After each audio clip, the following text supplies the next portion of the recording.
नमस्कार, मी doctor Pratik Somnath Shete, consultant nephrologist and transplant physician. उन्हाळा हा सध्या खूपच जीवघेणा ठरत आहे.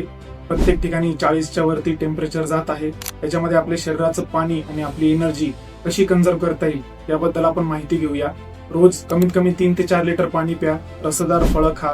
त्याच्यामुळे आपल्याला जे उन्हाळ्याचा जो त्रास आहे की जो मसल फटीग येतो, हेडेक होणं किंवा एकदम अशक्तपणा वाटणं किंवा बॉडी एकदम एनर्जी ड्रेन झाल्यासारखं वाटणं, तर तो त्रास आपण कंट्रोल करू शकतो. त्याच्यासोबतच ज्यांना डायबिटीस, बीपी, किडनी विकार आहे त्या व्यक्तींनी जास्त प्रमाणात काळजी घेणं गरजेचं आहे आणि त्यांनी त्यांच्या कन्सल्टंटला कन्सल्ट करून प्रॉपर काही मेडिकेशन मध्ये चेंजेस करायचे आहेत का, डाएट आणि हायड्रेशन मध्ये, फ्लुइड इंटेक मध्ये काही चेंजेस करायचे आहेत का, ते त्यांचा सल्ला घेऊन ते फॉलो करणं खूप गरजेचं आहे.